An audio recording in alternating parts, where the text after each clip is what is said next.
Hello প্রিয় viewers, আশা করি সকল ভালো আছেন। তো ওয়ান প্যাসিভের আরেকটি আপডেট নিয়ে হাজির আপনাদের সামনে। তো আমরা যারা ফাউন্ডার গণে আছি, অবশ্যই আমরা কিন্তু একটা এক্সাইটেড নিয়ে কিন্তু বসে আছি এবং আমাদের মাঝে কবে এই নতুন রূপে আমাদের ইকোসিস্টেম চলে আসবে সে অপেক্ষায় কিন্তু আছি। তো আমরা জানি যে 2 তারিখে একটা আপডেট দেওয়া হয়েছে, এই পর্যন্ত আর কোনো আপডেট দেওয়া হয়নি। তো আমাদের আপকামিং যে প্রোডাক্টগুলো এটা কবে আসবে এই সব কিছু নিয়েই কিন্তু আমাদের একটা চিন্তা করার বিষয়। কারণ ও কানেক্টে যে আমরা পারচেস করেছিলাম সেই অনেক কানেক্টে যে লঞ্চিং হওয়া বাদ দিয়ে কিন্তু সেটা আপডেটের মধ্যে দিয়েই যাচ্ছে।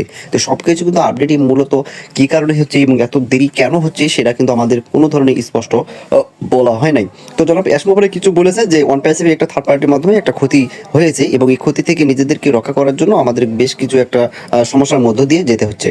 তো আমি বলতে চাই যে আমরা ফাউন্ডারগণ হিসেবে এখানে যে জয়েন করার পর যেভাবে ওয়ান প্যাসিভ সামনের দিকে এগিয়ে যাওয়ার কথা এবং যেভাবে সারা বিশ্বে নিজেদের অবস্থান টিকে রাখা এবং আমাদের অ্যাপগুলো তাড়াতাড়ি লঞ্চ করা, এটা কিন্তু আমাদের ওয়ান প্যাসিভের মূল লক্ষ্য উদ্দেশ্য ছিল। কিন্তু সেগুলো থেকে কিন্তু ওয়ান প্যাসিভ অনেকটা পিছিয়ে আছে এবং এআই টেকনোলজি ব্যবহার করার মাধ্যমেও কিন্তু আমরা অনেকটা এগিয়েছিলাম, কিন্তু আমরা লঞ্চের কারণে লঞ্চের যে একটা ঘাটতি সেটা কিন্তু আমরা ইতিমধ্যে বুঝতে পারছি। তো আমাদের অ্যাপ ওয়ান প্যাসিভের যদি এআই টেকনোলজি দ্বারাই তৈরি হয় তাহলে এত দেরি কেন? এবং আমাদের মধ্যে একটাই প্রশ্ন থেকে যায় যে ওয়ান প্যাসিভ যেভাবে মার্কেটিং করে যাচ্ছিল এবং যেভাবে এটা কনফারেন্সের মাধ্যমে কিন্তু সারা বিশ্বে একটা আলোড়ন সৃষ্টি হয়েছিল এবং ফাউন্ডারদের মনে কিন্তু একটা বিশাল জায়গা করে নিয়েছিল, সেখান থেকে কিন্তু ওয়ান প্যাসিভ দিন দিন হারিয়ে যাচ্ছে। তো আমি এটুকুই বলতে চাই, যদি আমাদের কোম্পানি এআই টেকনোলজি দ্বারাই যদি তৈরি হয় তাহলে কিন্তু এত আপডেট বা এত সময় কিন্তু প্রয়োজন থাকে না। তো আমি জনাব অ্যাসমোভারকে অবশ্যই ভালোবাসি, কারণ তিনি এরকম একটা কোম্পানিতে আমাদেরকে জয়েন করার একটা সুযোগ করে দিয়েছে এবং এখানে কাজ করার একটা আমাদের মন মানসিকতা সৃষ্টি করেছিল। কিন্তু ওয়ান প্যাসিভ আপডেটের কারণে হয়তো আমরা এখান থেকে অনেকটা পিছিয়ে যাচ্ছি।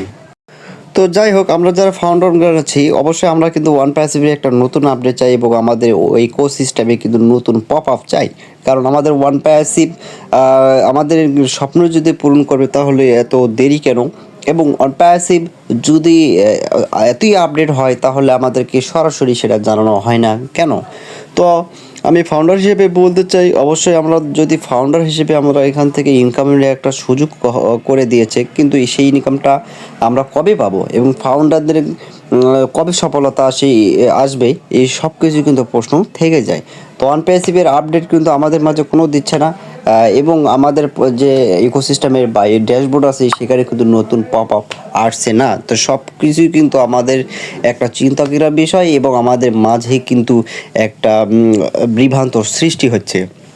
তো ওয়ান প্যাসিভ অবশ্যই এআই টেকনোলজি কোম্পানি এবং সারা বিশ্বেই কিন্তু এটার ব্যবহার উল্লেখযোগ্য, কারণ আমাদের ও কানেক্ট, ও নেট এবং ও মেইল এবং ও নেট সব কিছু কিন্তু বিশেষ উপাদান এবং বিশেষ টেকনোলজি বৈশিষ্ট্য দ্বারাই কিন্তু তৈরি। তবে এগুলো কিন্তু বিশেষ সমস্যার সমাধান করার পর যদি আমরা যত তাড়াতাড়ি সম্ভব এগুলো যদি আমরা মার্কেটে লঞ্চ করি তাহলে কিন্তু পাবলিক এই বিষয়ে জানতে পারবে, বুঝতে পারবে।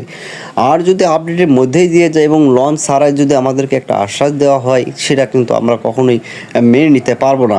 তো আমরা সাধারণ ফাউন্ডার হিসেবে অবশ্যই আমাদের মনে একটা প্রশ্ন থেকে যায়, আমাদের এটা কবে সমাধান হবে এবং আমাদের মাঝে কবে ওয়ান প্যাসিভ নতুন রূপে আসবে।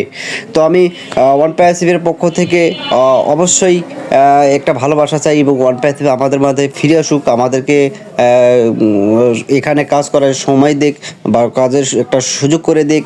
ওয়ান প্যাসিভ আমাদের মাঝে নতুন রূপে চলে আসুক, আমাদের নতুন একটা ইকোসিস্টেম দেওয়ার কথা সেটাও আমাদের মাঝে দিয়ে দিক। এবং শেষ পর্যায়ে আমি বলতে চাই, ওয়ান প্যাসিভ যে কোনো সমস্যার সমাধান যদি আমাদের ফাউন্ডারের সাথে শেয়ার করে অবশ্যই সেটা ভালো হবে এবং সেটা সমস্যা সমাধানে যদি আমরা সবাই এটা চেষ্টা করি এবং এটা যদি আমরা সবাই মিলে করি তাহলে কিন্তু অনেক সহজ হবে।